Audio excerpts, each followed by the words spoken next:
One who took the lead, I would say, in exposing and fighting the abuses that happened during the pandemic. And I answered them and I said, the reason why we did it, and we have two MEPs from Croatia, I'm from Romania, Christine was born in East Germany, is because we are, I would say, young enough to remember how it was to live in a totalitarian regime, in a communist system. And because we've been there, lived that, it's our duty right now to tell the world that we have to fight for freedom, we have to fight for liberty, and nevertheless we have to fight for truth. And what we've done yesterday here is to allow every expert, every doctor, every professor to present to us and to the world the findings after their professional research, I would say. And it's important for us as MEPs and as elected officials, regardless of the office that we are holding, to listen to real experts. Because unfortunately for all these years, we heard more from bureaucrats, we heard more from NGOs who do not have any expertise in this field, but we barely heard anything from real experts like Dr. Malone and all the others who presented their findings to us yesterday. And since I mentioned Eastern Europe, I'm here with my friend from Romania, George Simeon. He's a member of the Romanian Parliament, and we agreed yesterday to host the 4th edition of the International COVID Summit in the Romanian Parliament in Bucharest in the fall of 2024. Thank you, of 2023, sorry. Yes. Thank you so much, and thank you so much for being here. If there are any questions from the media, we will happily answer them. No? Thank you so much. Yes. How will press the button, please. This one? Yes, and sorry. If you address the question to any of us. I would love to address my question to you, Christian Terres. How will you prevent the World Health Organization, like how will you prevent the EU to take part and the national states to take part in the new treaty from the World Health Organization? Thank you. First of all, that treaty will have to be ratified by these guys in the national parliaments. So it will be very important for you in every EU member state to make sure that you call on your elected officials in your national parliament to make sure that they will not ratify that treaty. And then the treaty will come to us in the European Parliament, to deal with it here. But the fight starts at the national level, which is why I'm calling on all of you to be involved at the national level. Make sure you petition your elected officials in the national parliament to stop this before it's becoming a recognized treaty in the international law.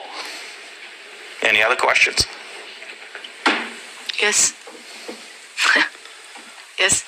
I'm sure you're aware of also the international health regulation that can go much faster than, signing a new treaty.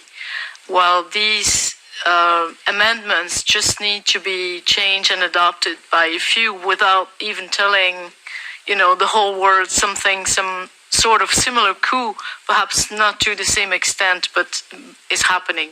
So is there also some attention on this matter? Because this is next month also. Yes, we had a conference in the European Parliament in Strasbourg, I think it was last week, if I'm not mistaken, or 2 weeks ago, with one of our colleagues, Virginie Joron, from France, who was able to bring together a lot of legal experts from different EU countries who told us about this problem. The challenge here is to raise awareness about what is prepared to all of us, but I'm restating what I earlier said. It's important for you to get in touch with these guys at the national level, because that's where every treaty has to be ratified. Our national parliaments will have to pass a law in order to ratify this treaty or convention. That's how things are done. So we do everything we can here. We want to give a platform, the opportunity. I mean, what was done yesterday with the International COVID Summit it was unseen in this building in years. But the fight starts at the national level, because at the end of the day, we are all sovereign nations, and we have to defend our sovereignty at and from the national level, which is why I'm restating, get in touch with your elected officials in the national parliament and make sure you raise awareness about this problem. Thank you. Yes. Sorry, it's very important who you send in your national parliaments. In Romania, we are the second largest party right now, but with only 10% representatives in the parliament, we managed to stop the Green Pass. In Romania, lower than 40% vaccinated COVID-19 vaccines happened. So it's important to find political parties that fight against these plans and send them to the national parliaments and to the European Parliament after May 2024. If we don't do this, they will manage to make similar coups. Thank you. And thanks the kind doctors for their their participant, and we are waiting you in Bucharest. Thank you. Thank you. Yes.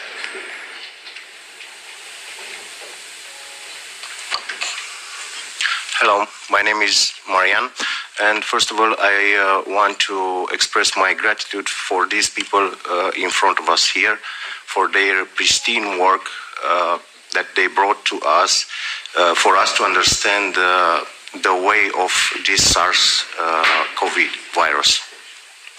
Second, I will be very happy to see you again in Bucharest on the next summit, COVID Summit, International COVID Summit. And one of my questions is, what will be next now? What is coming next? We know about the COVID, we know about the SARS. You did, like I said, a pristine work showing us and how it works and how it has been released to the world and so on. What is the next step? Are we fighting against the virus itself or against the people that released it? Or I don't know how to.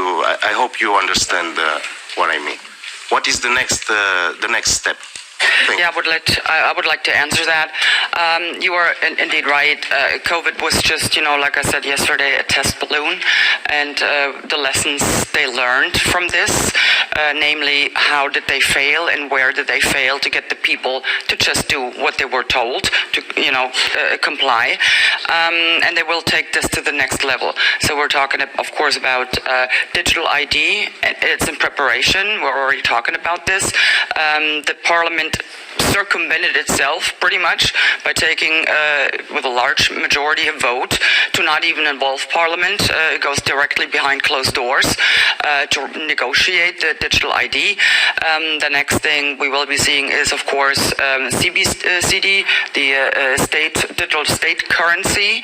That will be the ultimate blow to depriving us of all of our freedom and privacy. And and of course these 15-minute ghettos that I already talked about yesterday. These are the next steps, and once again, I want to make it clear, we're not talking about some future projects 40, 50 years down the line. We are talking about as in right now that they're working on. And once again, we need the people on our side on this to fight this, to raise awareness, and to let their government, especially the national governments, know they will not deal with that and they will not accept this. That's what we need the people for. Thank you.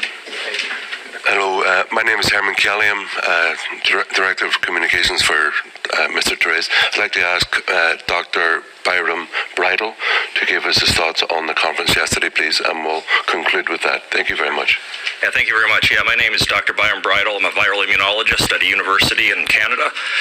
And first, I just want to address the question that was just asked. So, from the scientific perspective, what I can tell you is, after this conference, from my experience the past 2 years, inevitably, everybody who spoke yesterday will be accused of having disseminated misinformation.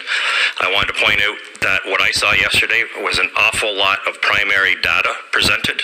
And when people are accusing us of disseminating misinformation, they never address the primary data that we have presented, nor do they provide primary data to demonstrate that what we have said is incorrect.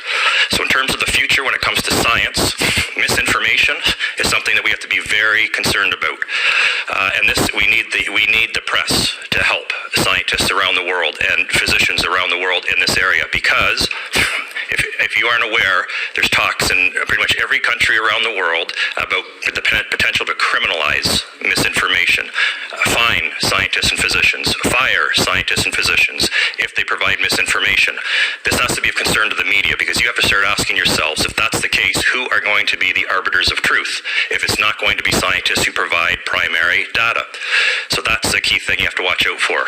The other thing is if you are not aware, the mRNA vaccines that were rolled out over the past couple of years, that's just the tip of the iceberg.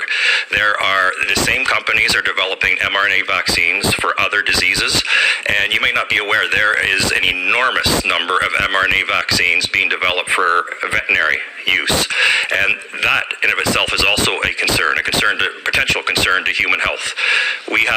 So for example, we know that the mRNA vaccines can get into human breast milk, and therefore we have infants who are consuming undefined doses of these mRNA vaccines. These were never approved for that route of administration, nor to be administered to infants, and yet we now know that is happening. And if they could get into human breast milk, who's to say that they couldn't get into the milk, meat, and eggs that we consume? So I'm telling you, based on what I saw yesterday, there needs to be an immediate moratorium on mRNA vaccine technology until the very many legitimate scientific questions that have come up about this technology over the last 2 years can be definitively answered. And I'd just like to end with this. The thing I most appreciated about my experience yesterday was the fact that these MEPs here, these are heroes to me, and you should not only be proud of them here in Europe, but these are political leaders around the world, I can tell you. So the country that I come from does not allow open discussion about the science underpinning COVID-19, but what was allowed yesterday was uncensored, open, and honest discussion of the hard, objective data underpinning COVID-19 policies, and I would like to thank these MEPs for allowing us to do that. Thank you.